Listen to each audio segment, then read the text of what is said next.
Bonjour tout le monde, ici Marie-Claude Légaré, massothérapeute, spécialiste des ventouses. Bienvenue dans une nouvelle capsule des ventouses. Et oui, il y a beaucoup de choses à dire. Si vous n'avez pas vu les autres capsules, la première, j'explique en général qu'est-ce que c'est les ventouses.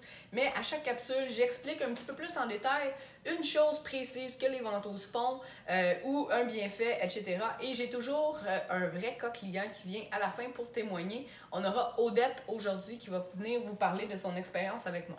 Dans cette capsule-ci, ce que je veux vous parler, c'est l'effet sur les fascias. On a un gros effet au niveau du système lymphatique, mais aussi au niveau des fascias sur le corps avec les ventouses. Pour commencer, je vais vous expliquer un petit peu c'est quoi les fascias pour ceux qui ne savent pas c'est quoi. Prenez une poitrine de poulet cru avant de la faire cuire et vous pouvez voir la petite peau blanchâtre qui est un peu transparente par-dessus, c'est le fascia. En fait, tout ce qu'on a dans notre corps, les organes, les muscles, tout est entouré de fascia. Donc, c'est comme une petite couche de pellicule transparente qui, on pourrait comparer ça à du papier saran wrap ou une toile d'araignée parce que c'est la même chose. C'est un petit peu élastique, c'est transparent, c'est très mince et c'est un peu collant aussi, exactement comme du papier saran wrap. Donc, on va garder cette image-là en tête pour que vous puissiez bien comprendre. Je vais essayer de vous imaginer ça un petit peu. Donc, si chaque muscle est entouré de son enveloppe, qui est le fascia entre autres, à l'intérieur du muscle, si on le coupe en deux, vous avez sûrement déjà vu dans un livre, donc il y a plusieurs petits ronds. Et à l'intérieur de ces ronds-là, il y a plusieurs spaghettis, si on peut dire ça comme ça. Donc souvent, on a entendu ça quand on était jeune, qu'un muscle, c'était comme plein de petites fibres de spaghettis. Chaque fibre de spaghetti a son enveloppe de fascia autour. Ensuite, il y a des regroupements de petites nouilles de spaghetti qui sont les fibres. Donc, c'est les ronds que je vous parle à l'intérieur. Et à la fin, il y a aussi le ramassis de tout ça. Alors, s'il n'y avait pas de fascia, notre muscle, ça serait vraiment comme un tas de steak haché. Il n'y aurait pas de forme, il n'y aurait pas rien qui le tient. Voici ce que je peux vous dire par rapport aux ventouses au niveau du fascia. Pour bien s'imaginer ça, on va s'imaginer notre poitrine de poulet cru, on va l'envelopper de papier saran wrap et on va passer le séchoir dessus. Qu'est-ce qui va arriver? Le papier saran wrap va venir coller sur la ventouse et va venir créer une restriction.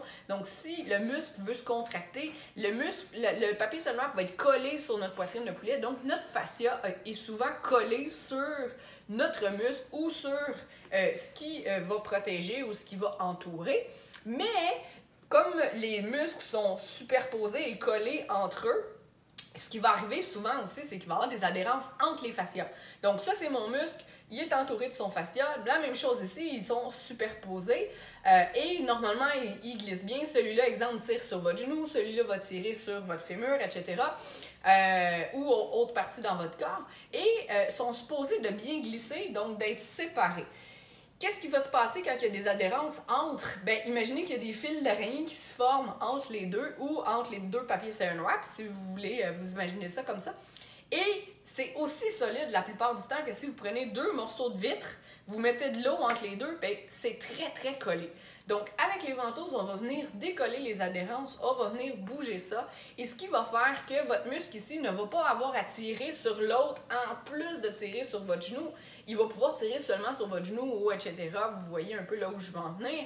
Donc, ça va déjà enlever un peu de travail inutile ou supplémentaire qui était sur votre muscle. Il va pouvoir se contracter de façon plus librement, mais de façon plus optimale aussi. Ensuite de ça, ce qui va se passer, c'est qu'on va décoller les fascias de son muscle, du muscle qui l'entoure. Donc, en ce moment-là, ce qui va se passer aussi, c'est que si votre poitrine de poulet, rappelez-vous, le papier saran wrap, on passe le séchoir, tout est collé dessus. L'expression anglaise, ça l'a shrinké, ça l'a rétréci dessus.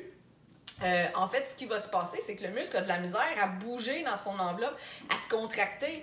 Et si c'est des microfibres qui sont dans le muscle, qui sont collées ensemble, le muscle ne se contracte pas très bien. Même chose s'il y a des adhérences à l'intérieur. Donc, imaginez un élastique. Si on fait un nœud dedans, il va moins bien s'étirer que si on enlève le nœud et que l'os, il peut se contracter, si on parle de fibre musculaire, ou de s'étirer et de revenir ensemble. Ceci étant dit, il y a des pathologies qui vont être associées à ça, entre autres le syndrome des loges, que Odette va venir nous parler. Le syndrome des loges, c'est que l'enveloppe, donc le fascia, est trop petit ou trop rétracté et qui ne s'étire pas assez pour permettre au muscle à l'intérieur de bien se contracter et de prendre son expansion. Alors, ça crée beaucoup de problèmes. On retrouve ça souvent dans les mollets, entre autres chez les militaires. Ils ont des bottes qui montent assez hautes au niveau des mollets, puis sont très, très serrées. Donc, quand ils marchent beaucoup et ils courent avec ça aussi, ben, ça fait qu'il y a trop de frottement pour la contraction du muscle et souvent, ça va créer ça. Sinon, il y a aussi dans les avant-bras, chez les coureurs de moto professionnels, de MotoGP, c'est aussi mon sport, pas à ce niveau-là. Donc, ça arrive souvent qu'avec les soutes de cuir très serrées pour qu'on soit aérodynamique, on est dans une position très, très, très regroupée et on doit forcer pour tourner la poignée. Donc, ici, on contracte les muscles en même temps que l'uniforme de cuir est très, très serré sur notre muscle. On essaie de le faire contracter et de se bouger.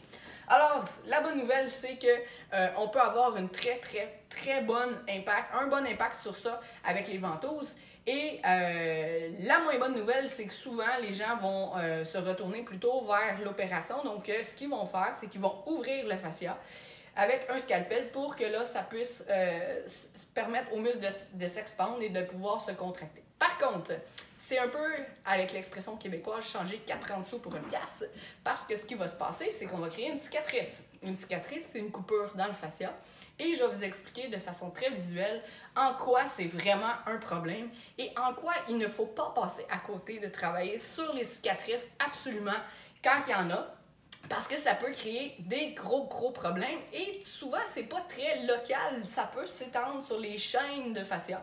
Parce que on en a des fascias qui sont très locales, ce que je vous ai déjà parlé, mais exactement ce que j'avais dit, qu'il y a des muscles qui sont empilés un par-dessus l'autre, qui sont superposés. Ils ont chacun leur fascia, autant que même les petites fibres, mais il y a d'autres fascias qui viennent entourer un paquet de muscles ensemble, et il y en a d'autres qui prennent ce paquet de muscles-là, puis un autre paquet de muscles, etc., etc. Donc, ça fait que tout est bien tenu ensemble. Malheureusement, après, on a un peu de gras et on a la peau par-dessus, avec plein d'autres choses, oui, dans le corps humain. Mais là où je veux en venir, c'est avec les cicatrices, qui fait que ça coupe la chaîne de fascia. Comme je vous ai dit, si on pense à notre papier Saran Wrap, ce qui va se passer, c'est que si, exemple, mes mains, c'est une feuille de papier Saran Wrap qui est complète et que je coupe entre les deux, imaginez vraiment que c'est ça. Donc, ça se trouve comme ça ici. Si je veux le recoller ensemble, ce qu'on veut faire quand on recoue une cicatrice, ben en fait, si je fais juste coller les deux bouts comme ça ici, ça va pas coller du papier Saran Wrap. Ce qu'il faut faire, c'est de le coller un petit peu, de le chiffonner, si on peut dire ça comme ça, pour qu'il colle ensemble. Fait que regardez de chaque côté comment que je tire pour aller vers l'intérieur, fermer ça ici. C'est un peu ça qui se passe avec les cicatrices. Je vais vous montrer sur quelqu'un, visuellement, vous allez comprendre tout de suite là où je veux en venir. Je vais prendre un cas d'un ancien client à moi qui avait une cicatrice au niveau du bas du ventre parce qu'à 12 ans, il s'est fait enlever un bout d'intestin. Il se plaignait souvent de douleurs à l'épaule et de douleurs à l'épaule gauche et de douleurs à la hanche droite. Et ben, il est allé voir seulement des physiothérapeutes. Ça fonctionnait bien parce que c'est ce qu'il avait le droit avec ses assurances au travail. Ça fonctionnait bien, mais les résultats ne duraient pas longtemps. Et dès qu'il arrêtait les rendez-vous, ça recommençait. Donc, c'était toujours à recommencer. C'était un cercle qui recommençait tout le temps. On avait plus ou moins les résultats qu'on voulait avoir. Alors, sachant qu'il y avait une cicatrice ici, maintenant 40 ans, donc, ça faisait très longtemps, à 12 ans, et lui n'avait pas pensé de dire ça dans le bilan de santé, etc., parce qu'à 12 ans, puis pour un bout d'intestin, selon lui, c'était loin derrière lui, et ça n'avait pas vraiment de lien avec une épaule et une hanche. Alors, en poussant les questions un peu plus loin et en travaillant seulement 10 minutes sur cette cicatrice-là, les douleurs à l'épaule et à l'hanche ont complètement disparu. Alors, je peux vous en nommer beaucoup des cas comme ça. Les cicatrices, il faut les travailler malheureusement.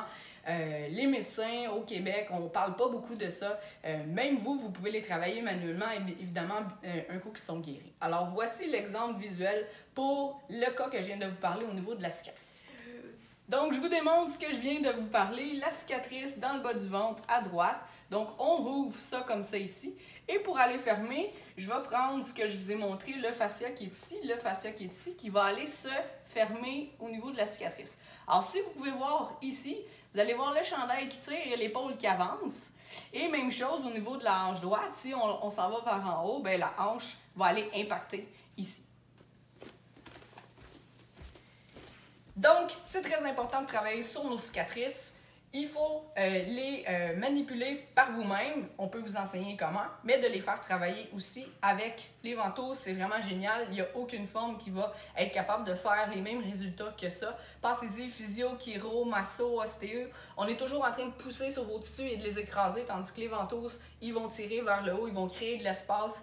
L'espace veut dire décollement, bris des adhérences. Et ça va aussi amener, dans les autres capsules, je vous en ai parlé, un meilleur drainage, une meilleure façon de nourrir vos muscles.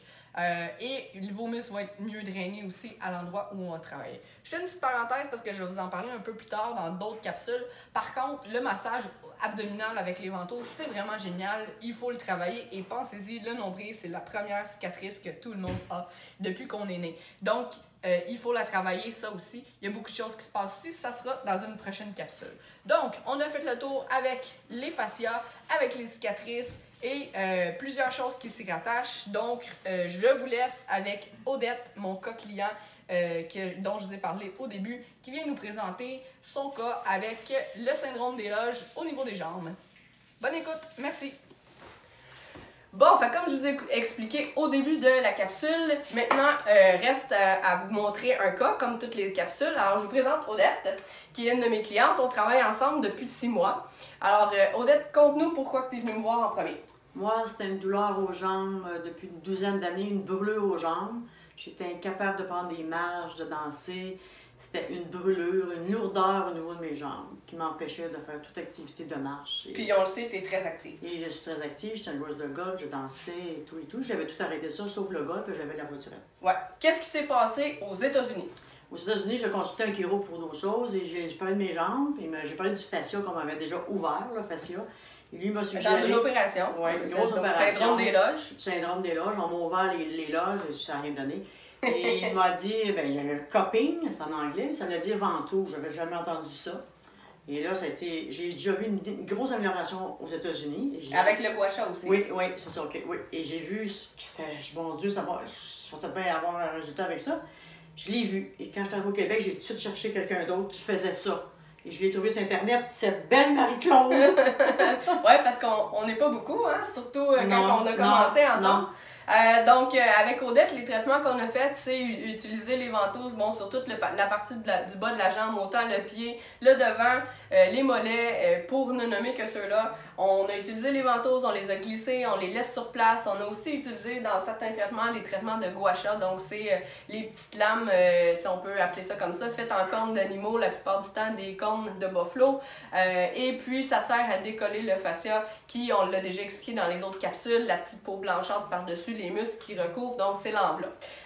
Dans ton cas, ça a créé de l'espace et ça a loussé un petit peu tout ce qui était pris, l'expression québécoise, je suis pris dans un pain. Oui, c'est ça. Bon, oui. Donne-nous les résultats après les premiers traitements ensemble, puis surtout après notre dernier ensemble qu'on vient de voir, que tu viens de me dire dans mon bureau, que j'ai décidé de la passer à l'entrevue. Après quelques traitements, quand je suis arrivée avec elle, je voyais que le travail se continuait, mais le dernier traitement a fait que là, j'ai été capable de recommencer à marcher après 13 ans. Je me suis blessée à l'épaule et là, je vais recommencer à marcher, faire de la marche rapide, comme j'ai toujours fait. Je vais essayer. Et pendant 1 mois, j'ai marché 5 km par jour, 5 jours par semaine. C'est le miracle qui est arrivé! Et j'en ai encore un peu, mais une amélioration, je suis ressuscitée. Il y a encore du travail à faire, mais c'est effrayant ce que ça m'a apporté. On était très contentes, les deux. J'ai dit, il faut qu'on passe ça en vidéo, absolument. Surtout que le syndrome des loges, c'est une chose qui n'est pas super bien connue. J'allais expliquer en début de capsule qu'est-ce que c'était. Souvent, l'opération, ça donne pas grand-chose. C'est un peu changer 4,30 sous pour une pièce pour utiliser l'expression québécoise. Donc, on règle un problème, mais on en crée un autre en même temps. Par les cicatrices, par les adhérences du fascia, puis on le sait. Donc, Odette, c'est une toffe parce que c'est pas des traitements qui font du bien. Non, mais c'est ce qu'elle m'a demandé en rentrant dans le bureau, puis je savais qu'elle en avait déjà eu aussi. Donc, c'est sûr, on commence pas super au plus fort pour que la personne soit en train de faire une gigue sur la table. On y va avec le seuil de douleur, mais les résultats sont là. Donc, des fois, ça vaut la peine de souffrir un petit peu pendant le traitement. C'est surtout la légèreté que ça l'a amené à mes jambes. Ouais. J'avais pas de légèreté, j'ai comme si je traînais un boulet quand je marchais. C'était incroyable, j'étais plus à marcher. Je me disais même qu'un jour, je vais me retourner en chaise roulante. Pour quelqu'un qui joue au golf, Qui dansait, puis qui marchait, puis c'était effrayant. Et là, mes jambes sont redevenues légères. Ça circule. Comme toutes jambes normales, je pense. Puis ça circule. Donc, ouais. On a eu un bon résultat. Merci Odette de ton témoignage. Ça fait plaisir. Merci tout le monde. Suivez-moi sur les réseaux sociaux. Abonnez-vous à ma chaîne YouTube Massothérapie sportive Marie-Claude Légaré, activez les notifications et soyez informés à chaque fois qu'une vidéo va sortir. Voici ma page Facebook Massothérapie sportive Marie-Claude Légaré. Vous pouvez aussi me suivre sur mon compte Instagram Massothérapie petite ligne en bas sportive petite ligne en bas MCL et mon site web avec tous les blogs ainsi que beaucoup d'informations massotherapiesportive.ca. J'offre aussi des formations pour les thérapeutes. Rendez-vous sur massotherapiesportive.ca, onglet enseignement. Si vous avez aimé cette vidéo, partagez et faites-moi des petits pouces. Merci!